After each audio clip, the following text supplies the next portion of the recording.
Good evening. You all look so beautiful. What a gorgeous picture this is. This is Larry. Hi. I'm Leslie. And this is Marcus. He is the artist in residence for the city of St. Paul. You are all artists today. As citizens, we're going to lift our voices together. Don't be shy. Yep. The lyrics are in your program. We're going to start off with this treasure. This land is your land. We have a new verse to commemorate this special occasion. So why don't you stand up, folks? Yep. Please Get stand. up on your feet, stand as you're able. You'll be sitting for the rest of this, so this is a good time to move around and let us sing together. Sing like you sing in the shower. Every voice. This land is your land, this land is my land. Come on. From California. That's it. To the New York Island. Yeah. From the Redwood Forest to the Gulf Stream waters. This land was made for you and me. First verse. As I was walking that ribbon-up highway, I saw above me that endless skyway. I saw below me that golden valley. This land was made for you and me. Sing it out. This land is your land. This land is my land. From California to the New York Island. From the Redwood Forest to the Gulf Stream waters. This land was made for you and me. So as we gather to sing together, let us remember this is our river. We are caretakers of precious treasures. This land was made for you and me. Here we go. This land is your land. This land is my land. From California to the New York Island. From the Redwood Forest to the Gulf Stream waters. This land was made for you and me. Let's loop that last line. This land was made for you and me. One more time. This land was made for you and me. Welcome. My name is Mike Hom. I'm the Director of Parks and Recreation here in the City of St. Paul. What a great job that is to have tonight. What a great night here in the City of St. Paul. On behalf of the City of St. Paul and all of our planning partners, I want to welcome everybody here to the Mississippi River, Harriet Island, and the City of St. Paul. I want to take a second to recognize some elected officials and special guests that are here today. If you noticed a portion of the sing-along was off-key, I can assure you it wasn't from the front of the room here. So I'm going to recognize a couple names that are here, and if I missed anybody, I apologize in advance. Senators Sandy Pappas and Mary Jo McGuire, Representatives Hausman and Johnson, Mayor Chris Coleman, City Council members Russ Stark and Council President Kathy Lantry, Met Council Commissioners John Commerce and Rich Kramer, County Commissioners Victoria Reinhardt and Janice Rettman, and Secretary Mark Ritchie. Big round of applause. A little discussion about the process that we went through before we unveiled this great plan. This was a year-long planning process, and we worked with community members. You'll see rolling on the screen in back of me lists of your peers out in the community that participated in this process and contributed to what is a tremendous and great plan. This has created a master plan, a 20, 30-year vision for St. Paul's 17-mile Mississippi River Valley. I want to thank the hundreds of residents and community groups that have shown up to multiple task force meetings, focus groups, and community design forums. Please join me in giving them a round of applause and appreciation.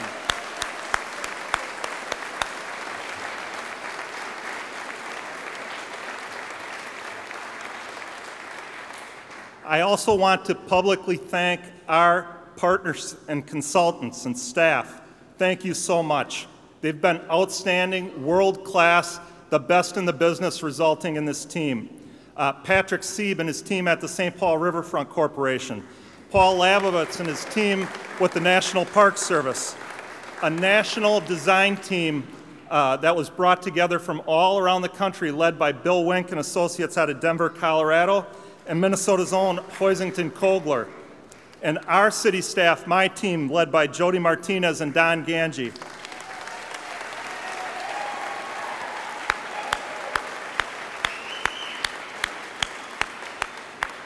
It is this expertise, leadership within the design team, and the help of many, countless others within this room that have brought together this master plan to complete. And I am exactly thrilled and excited to be in a position to share it with you here tonight. One outcome of this plan was the creation of a new identity for the St. Paul River Valley. Starting tonight, at this moment, our riverside parks, trails, open spaces will be integrated and branded as the Great River Passage.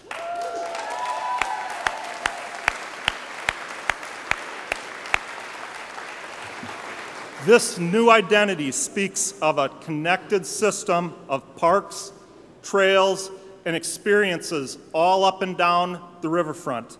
The Great River Passage will create a unique, inviting destination for residents and visitors to St. Paul alike.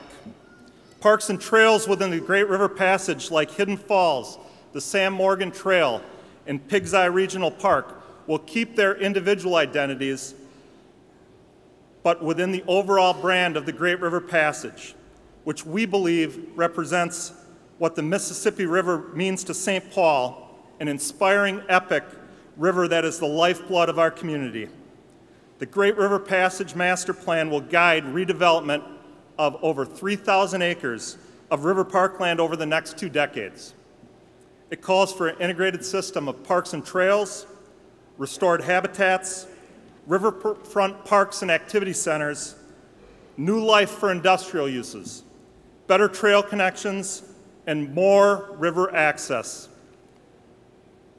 Our lead consultant, Bill Wenk, is going to join me on stage and share in more detail and take you on a virtual tour of Great River Passage. Almost 1,000 of you have come out for this. This is a testament, I think, to the city's interest in the river. We've been working on this for a year. You've been working on it for decades, so you should applaud yourself.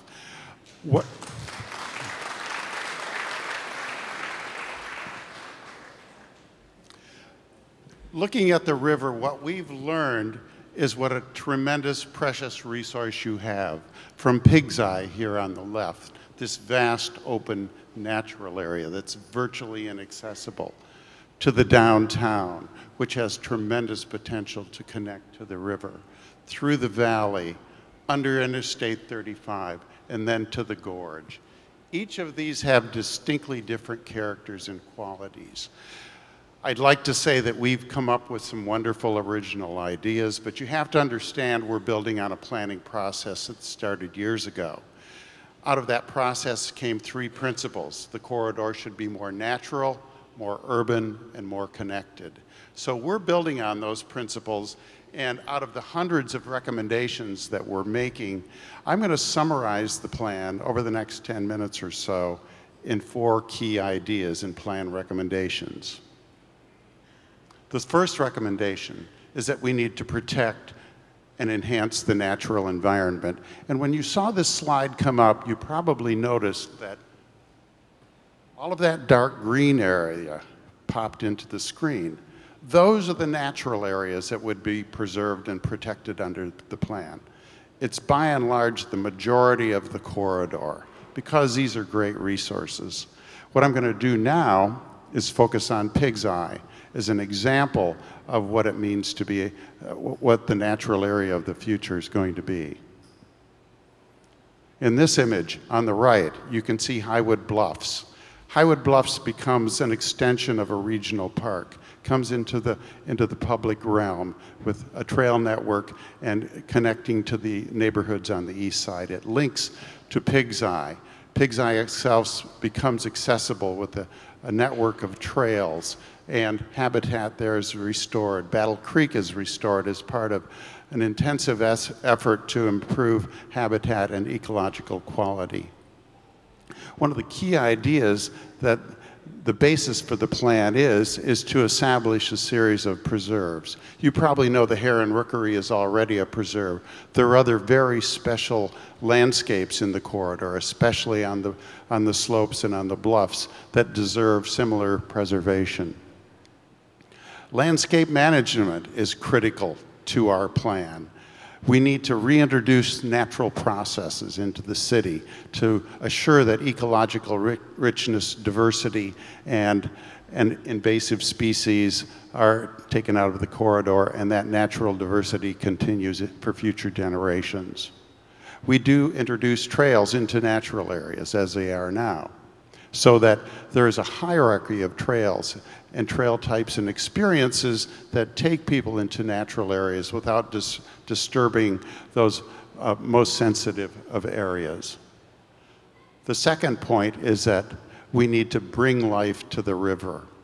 That the point being, in the bright green areas, those are parks that you already know. Upper and Lower Hidden Falls, Lilydale Park, Mounds. Each one of those has potential for expanded and enhanced recreation. We call it recreation for all, that a broader range of community members come to the park to enjoy the river's benefits. And secondly, that we have, and it's all related, that we have better access to the river and better trail systems within the river itself. One of the key ideas is that we want to maintain the river as a place to go and enjoy nature and enjoy the quiet of the river. At the same time, we want to very carefully introduce some nature-based recreational activities that focus on families, that bring kids into the corridor. We call it nature-based recreation. It might be a playground that's really based on natural materials than a more urban playground. We want to introduce some more active recreation uses, and this is very important. Do this without damaging some of those more sensitive natural areas. We firmly believe we know it's possible in the corridor. Just as in Pig's Eye, Hidden Falls Creek is restored, and it becomes a place where you can go in the heat of the summer to enjoy the cool of the creek. Stronger connections to the Ford plant community in the future as part of restoring Hidden Falls. All are very important to the plan, and an example of what bringing people to the river means to us. And then expanding the trail network. On the top two images, you have regional trails and park trails, as we've been calling them. The bottom two images add rustic trails, so you have a greater diversity of trail opportunities in the corridors, and we have a canoe trail, a kayak trail on the river. We heard that from the public loud and clear, that we need more river access for canoes and kayaks. The third point is that we need to revitalize some underutilized sites along the river. And closely related to that, revitalize and strengthen the city's economy because of its proximity to the river. You can see the red dots there. Those are, for example, Watergate Marina, which is in Crosby Park. You can see Shepherd Road just through the middle of the image there. Downtown's in the background. Right now, the marina is just that, a marina, very limited access and use. We see that being transformed where a much broader spectrum of the population, of the residents of the city, can go to enjoy the river. For example, lower left, a new building would house an environmental education center for the cities, as well as facilities for the marina. You could go there and get a drink at the cafe, a sandwich. You could learn about the nature about nature in the valley at Crosby Farm. You can go there for the day with your family. You can, there's this wonderful little lagoon there that's an undiscovered secret, I think, an undiscovered gem where you can launch your canoe or kayak. So it really becomes a place where you can go for the day and enjoy the river in a new and different way. Probably one of the most exciting opportunities we think is Island Station, where it's transformed through public-private partnerships to extend the neighborhood along West 7th so it becomes a mixed-use development where in the summertime you can see the structure here. You have climbing wall, an adventure sports area, performance lawn, community park, marina. The building is home to the National Park Service, environmental organizations, artist studios that are of an industrial scale and dimension. All sorts of activities here that are focused on the river and the environment. Activities continue through the wintertime so that, for example, you can go to the park and sit on the cafe, on the terrace outside the cafe. You can go to a fair or cultural event. It's a great place for it. You can tour some of the art that's produced within one of the studios in the building. And I think the most fun is that as part of the recreational equipment retail outlet that would be there, you can try out equipment. You can try the climbing wall. You can try, in the wintertime, ice climbing. Moving downriver at Harriet Island, a great venue for festivals. We see it activated on a daily basis. You used to be able to swim right outside here. We see a splash pool as the place to go on a hot day in the summertime for a family, for the kids. Also in the park, court sports, skateboarding, in the wintertime, ice hockey. This is the place for the youth of the city. Much needed facilities can be here to activate the downtown. As we move into the downtown, there's a great opportunity to bring downtown to the river's edge, as well as to bring the west side to the river. One of the things that an early win, in Denver, we have a similar problem as you do in Kellogg Park. Very little use. So there we pull restaurant trucks right into the park. Hundreds of people go there for lunch now. It's a great resource, easy to do, and I think would really help bring people to the edge of the river immediately. The underused county sites along just south of Wabasha. We see that as being a way to develop a river balcony that extends from the Science Museum to Wabasha through to Lower Time to create this new river edge high above the river that brings downtown to the river edge. Along Shepherd Road, we think Shepherd Road has the potential to be one of the more desirable addresses in the future, where the road corridor itself would be transformed, a number of new developments oriented to the river and with green connections to the neighborhood focus on a revitalized Shepherd Road corridor. Along the corridor, we see speeds being reduced, landscape improvements to make it appear as a parkway, and I think very importantly, that it becomes a safe place to bicycle. You can cross easily from every neighborhood to connect to the river, and it really becomes this wonderful green spine that generates a great deal of redevelopment and becomes a much better place for the existing neighborhoods along that corridor. Finally, and this might be as important as the first recommendation, which is to enhance natural areas, we need to connect the city to the river. A web of connections link neighborhoods to the river, and there's a network and hierarchy of trails that link together parks along the river. You have to be able to easily and safely walk to the parks and to the river from the neighborhood. You have to be able to bike there. Another key element of connections is to remember and honor and celebrate the past. The valley's been occupied for over 12,000 years. The caves, not to mention the natural qualities of the corridor, the historic neighborhoods, all of those elements and the rich history of the corridor would be interpreted under the plan through multiple public-private partnerships. Finally, We need to bring creative energies like we saw just a few minutes ago to bear on the transformation of the parks into the future, so that art and how artists can bring us, I think, to be more aware of nature and natural processes have tremendous potential for the corridor and are key part of our plan recommendations. What I'd like to do now is have you think about 20 years into the future. We're going to show you a short video of what it might be like when I come back in 20 years to tour all the projects that will have been implemented.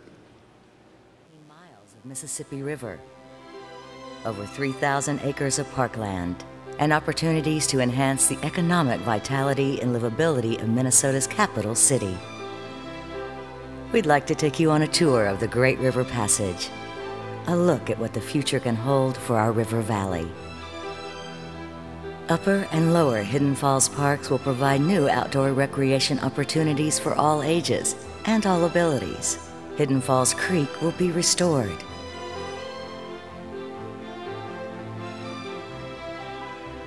Watergate Marina will be transformed into a riverfront activity center,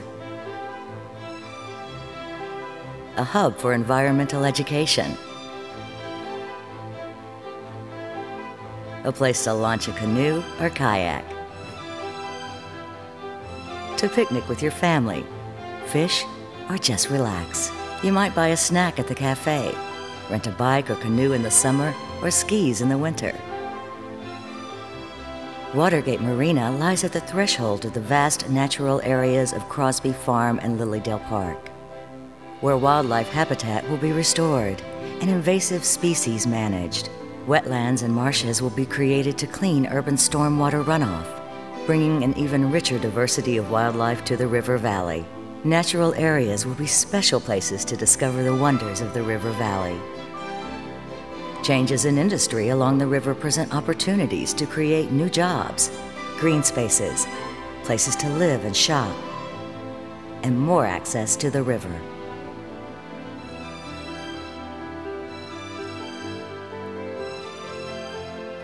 Island Station is one of the most exciting opportunities in the Great River Passage. Through creative public-private partnerships, Island Station can become a destination, offering riverside activities and events, new housing, an outdoor equipment store, hotel, restaurants, and cafes, a marina and a community park. Artists and craftspeople take advantage of light-filled former industrial spaces. The National Park Service and environmental organizations call it home. Island Station becomes a flagship for spending memorable days on the river. New life and vitality will come to existing urban parks.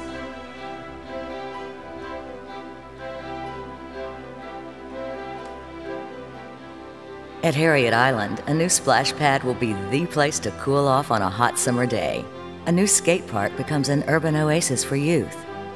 On the opposite bluff, a new series of river balconies will connect the Science Museum to Lower Town. You'll stroll high above the river, have lunch, and stay to enjoy evening activities. Like Island Station, this new public way will be the result of partnerships between the city, county, and private developers, as vacant buildings give way to new uses. On the west side, the Levee Riverwalk will connect new neighborhoods to the water's edge. The levee will be a place to walk, relax, dine, and enjoy nature in the heart of the city, and it will be another place where you can touch the waters of the Mississippi. The rich history of the Dakota people, their sacred places and communities, and the succession of cultures that have called the River Valley home will be interpreted in places like Bruce Vento Nature Sanctuary. Lower Landing will celebrate the history and ongoing importance of commercial river traffic and become a new neighborhood park for Lower Town residents. The East Side River Valley offers great potential for new parks and open space, both at the river's edge and along Highwood Bluffs. Pig's Eye Park, an underappreciated gem, is home to rare bird species and vast open marshes, woodlands, and Pig's Eye Lake. A carefully planned network of trails will allow access to this amazing resource, while preserving its character as a natural place unlike any other in the city. Highwood Bluffs will become a new linear park, soaring above the Mississippi River, preserving wooded slopes and offering majestic views. It will connect the Highwood community to a regional network of city and county parks and trails. The Great River Passage, a place where nature and community coexist. And a new era of St. Paul's relationship with the Mississippi River begins. We have been very fortunate to partner with River's Edge Academy over the past year. They are an outward-bound charter high school that offers a river-focused curriculum. Engaging young people, tomorrow's leaders around the river, is so important for the vision of the Great River Passage. And please join me in welcoming on stage students from the River's Edge Academy.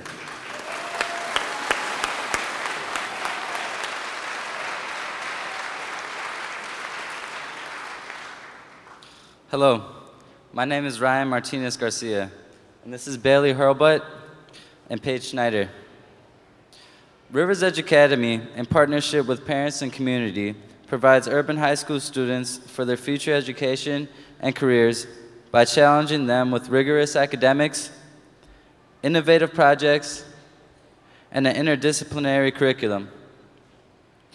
REA students connect to their local and global communities through meaningful, productive learning experiences centered on the past and present, ecology, commerce, people, and cultures of the Mississippi River.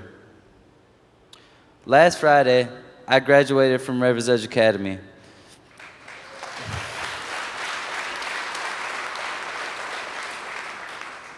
A charter school here on the west side that provides students an opportunity to build a community life using natural environment, specifically the Mississippi River system.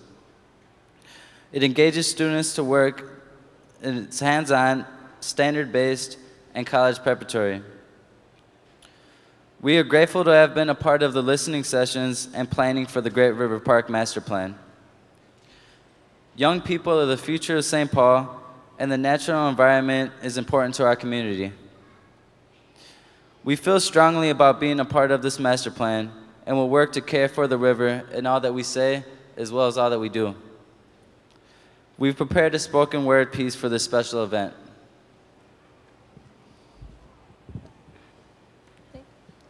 The Great River is the lifeblood of St. Paul, connecting and sustaining communities across cultures and generations. Epic yet intimate. The Mississippi River. Nurturing. The Mississippi River. Spiritual. The Mississippi River. Vibrant. The Mississippi River. Inviting. The Mississippi River. Fluid yet constant. The Mississippi River. The Great River Passage. Epic yet intimate. The Mississippi River. Nurturing. The Mississippi River. Spiritual. The Mississippi River. Vibrant. The Mississippi River. Inviting. The Mississippi River. Fluid yet constant. The Mississippi River. The Great River is the lifeblood of St. Paul, connecting and sustaining communities across cultures and generations.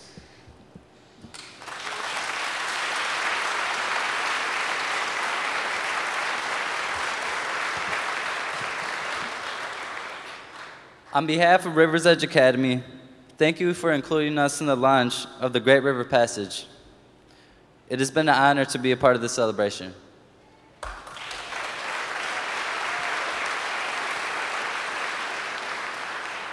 It is now my pleasure to introduce Mayor Chris Coleman, a leader who has proven himself to be committed to education, the Mississippi River, and the environment. Three things that matter a lot to me and students at River's Edge. Ladies and gentlemen, Mayor Chris Coleman.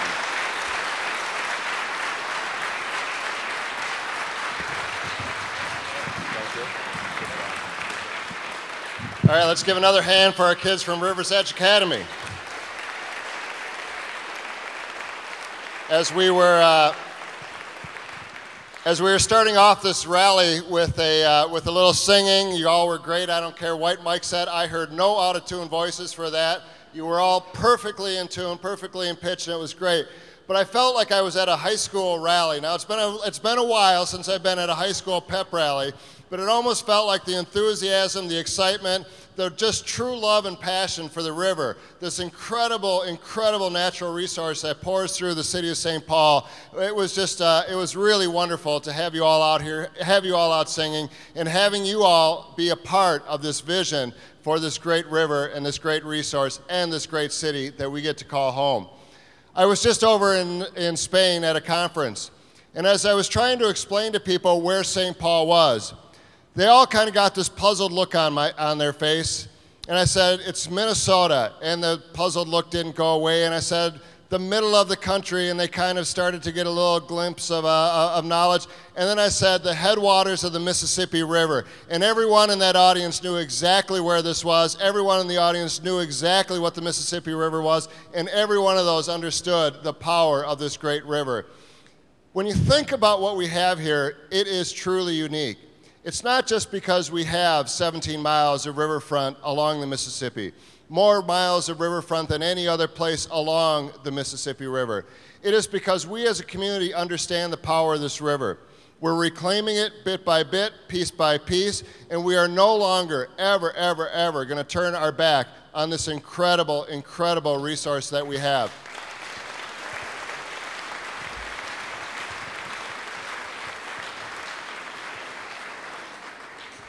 When the diagram or the logo for the Great River Passage was first unveiled to me a little while ago, it was put in front of me and I said, is that supposed to be a Rorschach test? Because I was looking at that and I had to kind of look at it for a little while and I said, you know, and as I started thinking about it, I said, I'm not sure that it's a Rorschach test, but if it would be perfectly appropriate for the Mississippi River. Because when we look at the Mississippi River, what we see is so dependent upon where we are in life, what we come to enjoy, how we view our recreation activities, whether we have children or whether we are a little bit older in life. If you look at the river is all things if we make it so. It can be a place where young families can come to play in a splash pool. It can be a place where a kayaker can come through the fastest passage on the Mississippi River, where an ice climber can climb the bluffs and the ice formations along the river. It can be a place where an educator sees the great power and the great teaching opportunity for all of their children by teaching them about the history, the culture, and the biology of the river. It is whatever it is that you want it to be. And that's why it was so important that this community process take place. It's why it was so important that all of these meetings, every time people had an opportunity to come together to say, we're going to make sure that there is a place for the voices to be heard. To talk about not what we want for the river, but what do our grandchildren want for the river? And what do we want for our great-grandchildren and their great-grandchildren for generations to come? Just as there have been 1,200 years of people occupying this valley, there must be another 1,200 years of people occupying this valley, or 12,000 years rather, and we need to understand that we are just a part of this journey. But it is our job to be stewards of the river, it is our job to set the future of the river in place, and it is our job to make sure that for generations to come, the power of this river is understood and the beauty of it is appreciated. For all of you that have been a part of this, I say thank you. For the pioneers that have believed in this river, I say congratulations that we have come to this day. A few have passed on. Captain Bill Bowl has passed on. Just let's give a shout out for Captain Bill.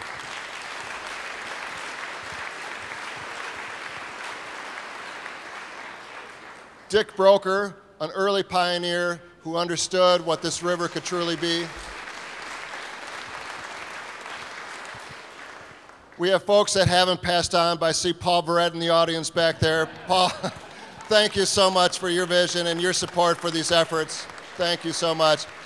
All the members of the Riverfront Corporation, led so wonderfully by Patrick Sieb, thank you for being here. Our incredible park staff, Mike Hom, Jody, Bill, everybody that has been a part of this. It's just been an amazing, amazing process. All of you, thank you so much for being here. There have been a couple of great champions for the river in our state legislature. I am so glad that we have a lot of elected officials here, but there have been no better champions for this vision and for the river than our representative and our state senator, Sandy Pappas, and Representative Alice Hausman. Please join me on the stage.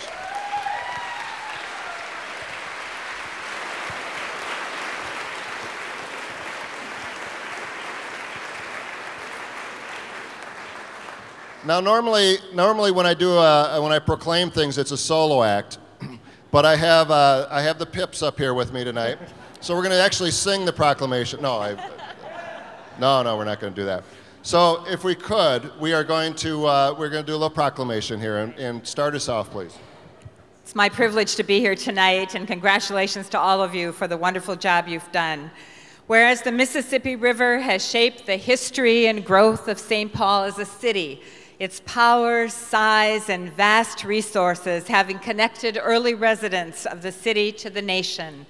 And whereas the Mississippi River flows through 17 miles of St. Paul and belongs to all of the St. Paul community, and whereas the resources provided by the river proved to be the path to prosperity in the past and will serve as the passageway to a bright future.